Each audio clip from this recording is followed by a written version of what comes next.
نحمده ونصلي على رسوله الكريم أما بعد فقد قال الله تبارك وتعالى في القرآن المجيد والفرقان الحميد أعوذ بالله من الشيطان الرجيم بسم الله الرحمن الرحيم ذلك الكتاب لا ريب فيه هدى للمتقين وقال النبي صلى الله عليه وسلم خیرکم من تعلم القرآن وعلمہ۔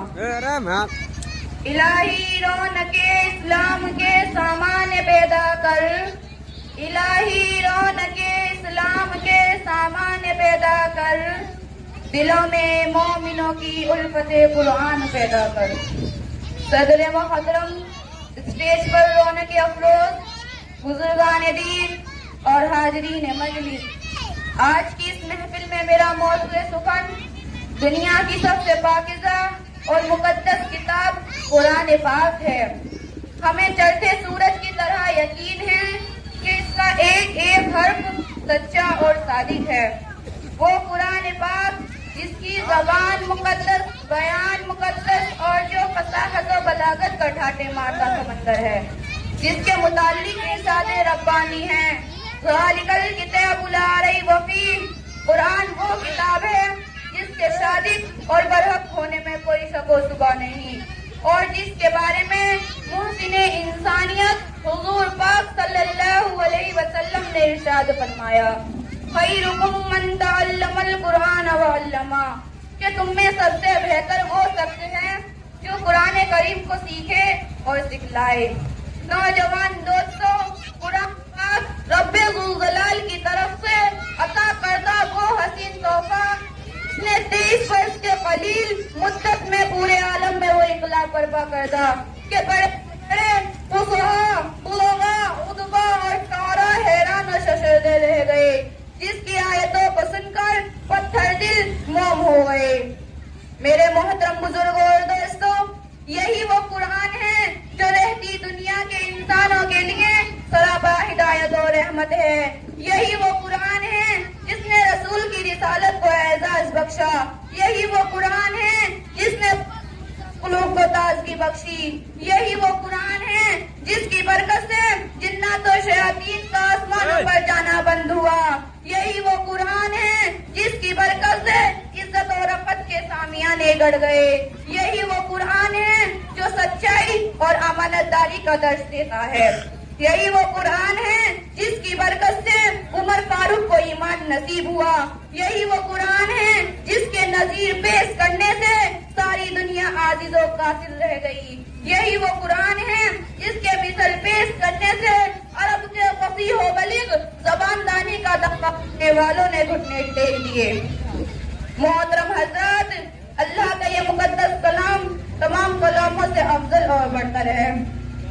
آج کے اس نازک دور میں حافظ قرآن پاک کو فضول سمجھا جاتا ہے، اس کے الفاظ رٹنے کو حماقت بتلایا جاتا ہے، کہا جاتا ہے رٹنا اور بے سمجھے پڑھنا بے سود ہے، مگر افسوس صد افسوس کہ اس قرآن پاک کے بارے میں ہمارا یہ خیال ہے کہ جس کے بارے میں شہنشاہ بطحا جناب محمد رسول اللہ صلی اللہ علیہ وسلم نے ارشاد فرمایا خیر اقرأ واتقی کما کنت توقل دنیا فإنما ذلک عند آخر دن تقرأها۔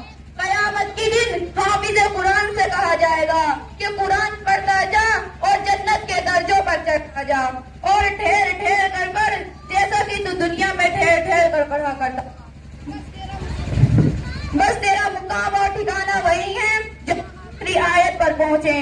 یاد رکھو، یہ قرآن دنیا کی سب سے بڑی نعمت ہے۔ یہ زمین و آسمان، چاند سورج ستارے کوئی اس نعمت کا مقابلہ نہیں کر سکتی۔ یہ قرآن رب کائنات کا مقدس اور عظیم کلام ہے، اور کیوں نہ ہو جبکہ اس کے اتارنے والا امین، جس کے ذریعے اتارا گیا وہ بھی امین، جس ذات پر نازل ہوا وہ بھی امین، جس مقام پر نازل ہوا وہ بھی امین، جس مہینے میں نازل ہوا وہ تمام مہینوں سے افضل، اور جس رات میں نازل ہوا وہ 1000 مہینوں سے افضل۔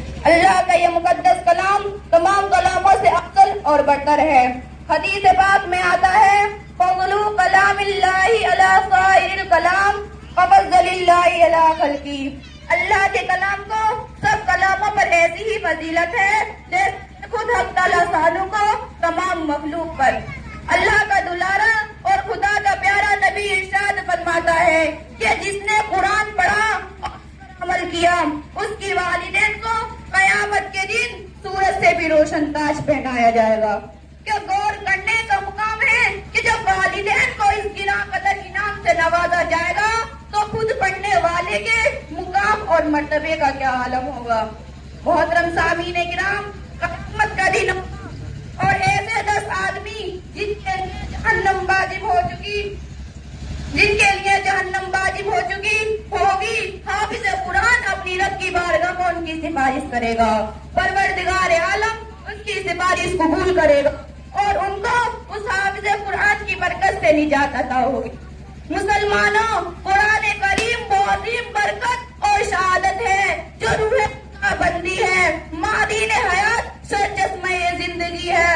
وہ عرب قوم جو پشت سے مردہ چلی آ رہی تھی، ذلیل اور حقیر جانتی تھی. کوئی ان کو اونٹ کی مینگنیوں میں کھیلنے والا تھا تو کوئی ان کو جوہلائی عرب کا کتاب دیتا تو کوئی ان کو جاہلین مکہ کہتا. لیکن جب قرآن آیا تو جن کا نام جوہلائی عرب تھا صحابہ کرام ہو گیا. جن کو نفرت سے یاد کیا جاتا تھا ان کو اللہ عنہ ورضوا عنہ کا اعزاز ملا. جاہلیت تھا اس کا نام خیر القرون ہو گیا. وہ مردہ جو کربٹ نہیں لے سکتی تھی وہ طاقت و قوت سے ایسی لیس ہو گئی کہ جس نے کیسر و کسرا کے غرور کو خاک میں ملا دیا، بڑی بڑی سلطنتوں اور حکومتوں کا تختہ الٹ دیا. محترم دوستو، قرآن آیا تو زمان و مکان میں زندگی آئی. قرآن آیا تو عدل و مساوات کا پیغام